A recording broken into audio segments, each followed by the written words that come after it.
인생 꽃길 빨리빨리입니다. 저에게도 드디어 구독자가 생겼습니다. 감사합니다. 좋아요와 구독은 영상 작업할 때 저의 흥을 불러일으켜요. 오늘은 60대 이후 몸을 망치는 운동과 살리는 운동에 대해서 알려드려 볼까 합니다. 60대에도 만보 걷기만 하면 충분하다 생각하시나요? 하루에 만보씩 걷는다고 열심히 운동하시는 분들 많이 계실 겁니다. 그런데 말이죠. 걷기만 계속하다 보면 오히려 근육이 빠지고 무릎까지 해칠 수 있다는 사실을 아시나요? 저는 김현수입니다. 30년간 근골격계 노화와 운동 효과를 연구해온 박사로서 오늘은 여러분께 정말 중요한 이야기를 해드리려 합니다. 나이든 몸에 정말 맞는 운동과 절대 피해야 할 운동을 분명히 알려드리겠습니다. 사실 많은 분들이 착각하고 계십니다. 운동은 무조건 많이 할수록 좋다고 생각하시죠? 젊었을 때 하던 운동을 60대가 되어도 똑같이 하시는 분들도 많습니다. 하지만 이게 문제입니다. 우리 몸은 나이가 들면서 근육량이 줄어들고 관절도 약해집니다. 뼈 밀도도 낮아지고 인대의 탄력성도 떨어지죠. 이런 상태에서 젊었을 때처럼 운동하면 어떻게 될까요? 당연히 몸이 상할 수밖에 없습니다. 그런데 더 안타까운 건 건강해지려고 열심히 운동하는데 오히려 몸을 망치고 계신다는 겁니다. 무릎이 아프고 허리가 뻐근한데도 참고 운동하시는 분들 계시죠? 운동했으니 괜찮겠지 하고 넘기시는 분들도 많으실 겁니다. 하지만 이건 정말 위험한 생각입니다. 통증은 우리 몸이 보내는 신호입니다. 지금 당장 멈추라는 경고등이죠. 혹시 여러분도 요즘 무릎 통증이나 허리 뻣뻣함을 느끼면서도 그냥 넘기고 계신가요? 오늘 영상을 끝까지 보시면 왜 그런 통증이 생기는지, 어떤 운동을 피해야 하는지, 그리고 어떤 운동을 해야 하는지 명확하게 아실 수 있을 겁니다. 여러분의 건강한 노년을 위해서 반드시 끝까지 시청해 주시기 바랍니다. 댓글로 지금 여러분이 겪고 계신 통증이나 운동 고민을 편하게 나누어 주세요. 얼마 전에 제 지인 중 한 분인 68세 김영호님을 만났을 때 일입니다. 김영호님은 하루도 빠짐없이 만보 이상 걷기를 실천하셨습니다. 아침마다 일찍 일어나서 동네를 한 바퀴 크게 돌고 저녁에도 또 나가서 걸으셨죠. 스마트폰으로 걸음수를 확인하면서 오늘은 12,000보, 오늘은 15,000보 이렇게 기록하시면서 뿌듯해 하셨습니다. 처음 몇 달은 정말 좋았습니다. 체중도 조금 줄었고 숨도 덜 차는 것 같았습니다. 그런데 문제는 그 다음부터였습니다. 무릎이 조금씩 붓기 시작하더니 계단을 내려갈 때 통증이 느껴졌습니다. 발바닥도 아침에 일어나면 찌릿찌릿 아팠습니다. 그래도 김영호님은 참으셨습니다. 운동을 열심히 하면 나아지겠지 하고 생각하신 거죠. 그런데 통증은 점점 심해졌고 결국 걷는 것조차 힘들어졌습니다. 저를 찾아오셨을 때 원인을 찾아보니 정말 단순했습니다. 걷기만 하고 근력 운동은 전혀 하지 않으셨던 겁니다. 걷기 운동만으로는 근육이 만들어지지 않습니다. 오히려 근육은 계속 빠지는데 무릎과 발바닥은 계속 충격을 받으니까 문제가 생긴 거죠. 저는 김영호님께 의자에 앉았다 일어서기 같은 가벼운 근력 운동을 병행하라고 권했습니다. 걷는 시간도 조금 줄이고 대신 집에서 할 수 있는 간단한 운동을 추가하신 겁니다. 2달 뒤에 다시 배웠을 때 김영호님은 완전히 달라져 계셨습니다. 무릎 통증은 많이 줄었고 보행 속도도 전보다 빨라졌다고 하셨습니다. 계단도 이제 편하게 오르내리실 수 있게 되셨죠? 작은 변화였지만 삶의 질이 완전히 달라진 겁니다. 이게 바로 올바른 운동의 힘입니다. 여러분, 이 이야기가 남의 이야기가 아니실 겁니다.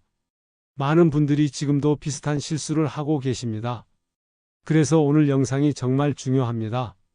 이 영상에서 말씀드릴 내용은 여러분의 운동 방식을 완전히 바꿀 수 있는 중요한 지혜입니다. 끝까지 보시면 어떤 운동이 진짜 내 몸을 지켜주는지 명확하게 알게 되실 겁니다. 혹시 아직 구독과 좋아요를 누르지 않으셨다면 지금 바로 눌러주세요. 이 채널은 여러분의 건강한 노년을 응원합니다. 끝까지 보지 않으시면 가장 중요한 실천법을 놓치게 됩니다. 마지막에 나올 단 하나의 습관이 모든 것을 바꿀 수 있습니다. 이렇게 작은 변화만으로도 우리 몸은 달라질 수 있습니다. 그래서 이제는 60대 이후 몸을 망치는 운동과 되살리는 운동을 하나씩 자세히 짚어보겠습니다. 먼저 많은 분들이 하고 계시는 만보 걷기부터 말씀드리겠습니다. 만보 걷기는 건강에 좋다고 알려져 있죠. 하지만 60대 이후에는 이야기가 달라집니다. 오래 걷기만 하면 무릎과 발바닥에 부담이 계속 쌓입니다. 특히 근력이 약한 상태에서 장시간 걷으면 무릎 연골이 빠르게 닳게 됩니다. 대한정형외과학회에서 발표한 보고서를 보면 만보 이상 장시간 걷는 시니어 분들의 무릎 통증 발생 위험이 2배나 높다고 합니다. 이게 무슨 뜻이냐면 걷기만 열심히 해서는 안 된다는 겁니다. 아까 말씀드린 68세 김영호님 사례가 정확히 이런 경우였습니다. 매일 만보 걷기를 하다가 무릎 건염과 족저근막염이 나타났죠. 발바닥 통증이 너무 심해서 아침에 일어나서 첫 발을 내딛는 것조차 고통스러웠다고 하셨습니다. 그럼 어떻게 해야 할까요? 만보 대신 5,000보에서 7,000보 정도만 걷고 나머지 시간은 근력 운동을 병행하시면 됩니다. 의자에 앉았다 일어서기만 해도 하체 근력이 강화됩니다. 그리고 무엇보다 중요한 건 통증이 시작되면 무조건 중단하고 휴식을 취해야 한다는 겁니다. 참고 계속하면 더 큰 문제로 이어집니다. 여러분은 하루 몇 보를 목표로 걷고 계신가요? 한번 돌아보시기 바랍니다. 두 번째로 피해야 할 운동은 윗몸 말아 올리기입니다. 많은 분들이 배에 살이 찌면 복부 운동을 하려고 윗몸 일으키기를 시도하십니다. 그런데 이 운동은 허리 디스크와 관절에 직접적인 압박을 줍니다. 특히 나이가 들수록 디스크 사이의 수분이 줄어들어서 충격 흡수 능력이 떨어집니다. 이런 상태에서 상체를 반복적으로 말아 올리면 디스크에 가해지는 압력이 엄청나게 증가합니다. 한 연구에 따르면 고령자가 허리를 구부리는 운동을 할 때 디스크에 가해지는 압력이 2배 이상 높아진다고 합니다. 이건 정말 위험한 수치입니다. 70세 박정수님도 비슷한 경험을 하셨습니다. 복부 살을 빼려고 윗몸 일으키기를 매일 하셨는데 허리 통증이 점점 악화되었습니다. 나중에는 허리를 펼 수조차 없을 정도로 심해졌죠. 그럼 복부 운동은 어떻게 해야 할까요? 대신 누워서 팔과 다리를 교차로 들어 올리는 데드버그 운동을 권장합니다. 이 운동은 허리에 부담을 주지 않으면서도 복부 근육을 강화할 수 있습니다. 복부 운동을 할 때는 반드시 허리의 자연스러운 곡선을 유지하면서 진행해야 합니다. 허리가 과도하게 구부러지면 안 됩니다. 혹시 아직도 윗몸 일으키기를 하고 계신가요? 오늘부터라도 멈추시기 바랍니다. 세 번째는 목을 크게 돌리는 동작입니다. 목이 뻣뻣하거나 어깨가 결릴 때 많은 분들이 목을 돌려서 풀으려고 하십니다. 돌려보면 시원하게 소리도 나고 뭔가 풀리는 것 같은 느낌이 들죠. 하지만 이게 바로 위험한 습관입니다. 목을 크게 돌리면 목 관절과 신경을 압박해서 오히려 통증을 악화시킵니다. 목 디스크가 있는 분들의 경우 특히 조심해야 합니다. 고개를 돌리는 습관이 있는 사람은 목 디스크 진행이 빠르다는 연구 결과도 있습니다. 66세 최은주님은 목이 뻣뻣할 때마다 목을 돌렸다가 신경 압박으로 팔 저림 증상이 생겼습니다. 처음에는 잠깐씩 저렸는데 나중에는 밤에 잠도 못 잘 정도로 심해졌다고 하셨습니다. 목이 불편할 때는 어떻게 해야 할까요? 귀에서 쇄골까지 이어지는 근육을 손으로 부드럽게 마사지하는 게 훨씬 안전합니다. 손가락으로 천천히 눌러주면서 근육을 풀어주세요. 반복적으로 목을 돌리는 건 디스크 손상을 촉진합니다. 여러분은 목이 뻐근할 때 어떻게 풀고 계신가요? 혹시 목을 돌리고 계셨다면 오늘부터 바로 멈추시기 바랍니다. 네 번째는 거꾸리 운동입니다. 거꾸로 매달리거나 거꾸리 의자를 사용하는 분들이 계십니다. 혈액순환에 좋다는 이야기를 듣고 시도하시는 거죠. 하지만 이 운동은 뇌압과 안압을 급격히 올려서 위험할 수 있습니다. 특히 고혈압이나 녹내장이 있는 분들에게는 정말 위험합니다. 고령층에서 거꾸리 운동은 뇌출혈과 녹내장 위험을 높인다는 의학계의 경고가 있습니다. 실제로 72세 이기성님은 혈액순환을 위해 거꾸리 운동을 하다가 어지럼증과 눈 충혈을 겪으셨습니다. 머리가 핑핑 돌고 눈이 빨갛게 충혈되어서 깜짝 놀라셨다고 합니다. 다행히 바로 중단하셔서 큰 문제는 없었지만 계속했다면 정말 위험했을 겁니다. 혈액순환을 위해서라면 어깨와 승모근을 스트레칭하는 것만으로도 충분한 효과를 얻을 수 있습니다. 팔을 천천히 위로 올렸다 내리고 어깨를 돌려주는 것만으로도 혈액순환이 좋아집니다. 혈압이나 안압에 문제가 있다면 거꾸리 운동은 절대 시도하지 말아야 합니다. 혹시 집에 거꾸리 운동 기구를 두고 계신가요? 있다면 사용하지 마시고 다른 운동으로 대체하시기 바랍니다. 마지막 5번째는 장거리 달리기입니다. 마라톤을 취미로 하시는 분들도 계시고 건강을 위해 달리기를 하시는 분들도 많으십니다. 하지만 장거리 달리기는 무릎과 허리에 지속적인 충격을 줍니다. 한 걸음 한 걸음 내디딜 때마다 체중의 3배에서 4배에 달하는 충격이 무릎에 가해집니다. 장경인대 증후군은 장거리 달리기에서 가장 흔히 발생하는 부상으로 보고됩니다. 무릎 바깥쪽이 아프고 뻣뻣해지는 증상인데 한번 생기면 회복하는 데 시간이 오래 걸립니다. 65세 윤상호님은 마라톤을 취미로 하시다가 무릎 통증이 너무 심해져서 운동을 완전히 중단해야 했습니다. 젊었을 때부터 달리기를 좋아하셨는데 나이가 들면서 무릎이 버티지 못한 겁니다. 그럼 달리기를 완전히 포기해야 할까요? 그건 아닙니다. 달리기 대신 대화가 가능한 속도의 슬로우 조깅을 권합니다. 천천히 뛰면서 옆 사람과 이야기할 수 있을 정도의 속도로 뛰는 겁니다. 이 정도 속도면 무릎에 가는 충격이 훨씬 줄어듭니다. 기존에 무릎이나 허리에 문제가 있는 분들은 장거리 달리기를 피해야 합니다. 여러분은 달리기를 즐기시는 편인가요? 만약 하신다면 속도와 거리를 조절하시기 바랍니다. 이렇게 5가지 운동은 나이를 먹은 몸에 오히려 독이 될 수 있습니다. 건강해지려고 열심히 하는 운동이 오히려 몸을 망칠 수 있다는 거죠. 그렇다면 반대로 60대 이후에도 안전하게 근육과 관절을 살려주는 운동은 무엇일까요? 지금부터 정말 중요한 내용이 나옵니다. 이제 여러분이 꼭 해야 할 운동들을 말씀드리겠습니다. 첫 번째는 맥킨지 신전 운동입니다. 이 운동은 허리를 뒤로 젖혀서 척추의 자연스러운 모양을 유지하는 운동인데 디스크 예방 효과가 정말 큽니다. 현대인들은 하루 종일 앉아서 생활하면서 허리가 앞으로 구부러진 자세를 유지하게 됩니다. 이렇게 되면 디스크가 뒤쪽으로 밀려나면서 신경을 압박하게 되죠. 맥킨지 신전 운동은 이렇게 밀려난 디스크를 원래 자리로 돌려놓는 효과가 있습니다. 방법은 간단합니다. 엎드린 자세에서 상체를 조금씩 들어 올려서 5초 정도 버티는 겁니다. 처음에는 팔꿈치로 버티고 익숙해지면 손바닥으로 버티면서 상체를 더 들어 올립니다. 다만 통증이 심하면 각도를 줄이고 천천히 진행해야 합니다. 무리하면 안 됩니다. 하루에 10회씩 아침 저녁으로 2번만 해도 충분합니다. 이 운동을 꾸준히 하시면 허리 통증이 많이 줄어들고 자세도 좋아집니다. 여러분은 허리를 펴어주는 운동을 얼마나 하고 계신가요? 허리가 자주 뻐근하시다면 오늘부터 맥킨지 신전 운동을 시작해 보시기 바랍니다. 두 번째는 브릿지 운동입니다. 이 운동은 누워서 엉덩이를 들어 올리는 운동인데 허리와 엉덩이 근력을 동시에 강화할 수 있습니다. 엉덩이 근육은 우리 몸에서 가장 큰 근육 중 하나인데 나이가 들면서 가장 빠르게 약해지는 부위이기도 합니다. 엉덩이 근육이 약해지면 걸을 때 중심을 잡기 어려워지고 넘어질 위험도 커집니다. 브릿지 운동은 바닥에 누워서 무릎을 세우고 엉덩이를 천천히 들어 올리는 겁니다. 이때 허리를 과도하게 꺾지 말고 복부에 힘을 주면서 천천히 올려야 합니다. 엉덩이를 들어 올린 상태에서 5초 정도 버티고 천천히 내립니다.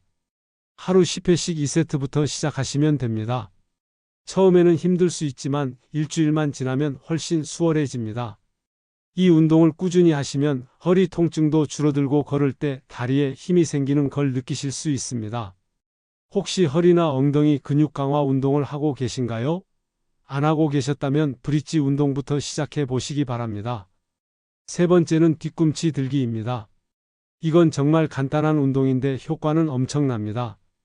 종아리 근육은 제2의 심장으로 불립니다. 왜냐하면 종아리 근육이 수축하면서 다리에 있는 혈액을 심장으로 되돌려 보내기 때문입니다. 종아리 근육이 약하면 혈액순환이 잘 안 되고 다리가 자주 붓게 됩니다. 뒤꿈치 들기는 서서 발끝으로 몸을 들어 올리는 운동입니다. 의자나 벽을 잡고 안전하게 진행하시면 됩니다. 천천히 발끝을 들었다가 천천히 내리는 동작을 20회 반복합니다. 이 운동은 언제 어디서나 할 수 있습니다. 설거지하면서도 할 수 있고 양치질하면서도 할 수 있죠. 매일 꾸준히 하시면 종아리 근육이 단단해지고 혈액순환이 좋아집니다. 다리가 자주 붓는 분들에게 특히 좋습니다. 지금도 자리에서 일어나서 잠시 해 보시겠어요? 정말 간단하지만 효과는 확실합니다. 네 번째는 플랭크입니다. 플랭크는 코어 안정성을 키워주는 운동입니다. 코어가 강하면 낙상을 예방할 수 있고 허리 통증도 줄어듭니다. 코어는 우리 몸의 중심이기 때문에 코어가 약하면 모든 동작에서 균형을 잡기 어려워집니다. 플랭크는 엎드린 자세에서 팔꿈치와 발끝으로 몸을 지탱하는 운동입니다. 처음에는 10초 정도부터 시작해서 점차 시간을 늘려가시면 됩니다. 너무 힘들면 무릎을 대고 시작하는 변형 플랭크로 접근하세요. 무릎을 대고 하면 훨씬 쉽게 할 수 있습니다. 매일 조금씩 시간을 늘려가다 보면 30초, 1분까지도 할 수 있게 됩니다. 플랭크를 하면 복부, 허리, 엉덩이 근육이 모두 강화됩니다. 코어 운동을 마지막으로 한 게 언제인가요? 한 번도 안 해보셨다면 오늘부터 시작해 보시기 바랍니다. 마지막 다섯 번째는 벽 스쿼트입니다. 일반 스쿼트는 무릎에 부담이 많이 가지만 벽 스쿼트는 훨씬 안전합니다. 벽에 등을 붙이고 앉았다 일어서기를 반복하면 무릎 부담을 크게 줄일 수 있습니다. 벽이 체중을 지탱해 주기 때문에 무릎에 가는 압력이 훨씬 적습니다. 벽에 등을 대고 천천히 앉는 자세를 만듭니다. 무릎이 90도가 될 때까지 내려가지 않아도 됩니다. 편한 각도까지만 내려가서 5초 정도 버티고 천천히 일어섭니다. 이때 무릎이 발끝 앞으로 나오지 않게 주의해야 합니다. 무릎이 발끝을 넘어가면 무릎에 부담이 커집니다. 처음에는 의자를 뒤에 두고 하시면 더 안전합니다. 의자를 잡거나 벽을 이용해서 안정적으로 진행하세요. 하루 10회씩만 해도 허벅지 근육이 강화됩니다. 스쿼트를 무릎 통증 없이 해본 적 있으신가요? 벽 스쿼트로 시작하시면 안전하게 하체 근력을 키울 수 있습니다. 이 5가지 운동은 집에서도 쉽게 시작할 수 있으며 근육을 지키고 관절을 안정화시키는 핵심 습관입니다. 특별한 도구도 필요 없고 헬스장에 갈 필요도 없습니다. 지금 바로 시작할 수 있습니다. 이제 마지막으로 오늘 내용을 정리하면서 마무리하겠습니다. 오늘은 60대 이후 반드시 피해야 할 운동과 꼭 해야 할 운동을 비교해서 말씀드렸습니다. 정리해 보겠습니다. 피해야 할 운동은 무리한 만보 걷기, 윗몸 말아 올리기, 목 크게 돌리기, 거꾸리 운동, 장거리 달리기입니다. 이 5가지는 건강해지려고 하는 운동이지만 오히려 몸을 상하게 합니다. 잘못된 운동을 고집하면 어떻게 될까요? 근육은 점점 빠지고 관절은 상합니다. 무릎이 아프고 허리가 뻐근해집니다. 통증 때문에 일상생활이 힘들어지고 결국 운동 자체를 포기하게 됩니다. 악순환이 시작되는 거죠. 더 심해지면 낙상 위험도 커지고 거동이 불편해져서 누군가의 도움 없이는 생활하기 어려워질 수도 있습니다. 반대로 올바른 운동을 선택하면 어떻게 될까요? 해야 할 운동은 맥킨지, 신전 운동, 브릿지 운동, 뒤꿈치 들기, 플랭크, 벽 스쿼트입니다. 이 5가지 운동을 꾸준히 하시면 근육이 단단해지고 균형감이 살아납니다. 낙상 위험은 크게 줄어들고 일상 속에서 활력이 돌아옵니다. 계단을 오르내릴 때 무릎이 아프지 않습니다. 손줄을 안아 올릴 수도 있습니다. 혼자서도 시장을 다녀오고 여행도 갈 수 있습니다. 이게 바로 올바른 운동이 주는 삶의 질입니다. 몸이 건강하면 마음도 건강해집니다. 우울감도 줄어들고 자신감도 생깁니다. 그럼 오늘 당장 실천할 수 있는 하나의 제안을 드리겠습니다. 의자를 잡고 뒤꿈치 들기부터 시작해 보십시오. 정말 간단한 운동이지만 혈액순환과 하체 근력 강화에 큰 도움이 됩니다. 아침에 일어나서 양치질하면서 20번만 해보세요. 저녁에 설거지하면서 또 20번 해보세요. 이렇게 작은 습관 하나가 여러분의 건강을 지켜줍니다. 그리고 한 가지씩 추가해 나가시면 됩니다. 뒤꿈치 들기가 익숙해지면 벽 스쿼트를 추가하세요. 그 다음엔 브릿지 운동을 추가하고요. 한 번에 다 하려고 하지 마시고 하나씩 차근차근 늘려가시면 됩니다. 중요한 건 꾸준함입니다. 하루 10분이면 충분합니다. 다음 영상에서는 60대 이후 근육을 지키는 하루 10분 루틴을 구체적으로 알려드리겠습니다. 아침에 일어나서부터 잠들기 전까지 어느 시간에 어떤 운동을 하면 좋은지 실제 동작과 함께 보여드릴 예정입니다. 구독 버튼을 눌러두시면 다음 영상을 놓치지 않으실 수 있습니다. 마지막으로 여러분께 질문 하나 드리겠습니다. 여러분은 지금 어떤 운동을 가장 많이 하고 계신가요? 오늘 영상을 보시고 바꿔야겠다고 생각하신 운동이 있으신가요? 댓글로 편하게 남겨주세요. 여러분의 경험과 고민을 함께 나누면 많은 분들에게 도움이 됩니다. 서로의 지혜를 나누는 따뜻한 공간이 되었으면 합니다. 오늘도 건강하고 행복한 하루 보내시기 바랍니다.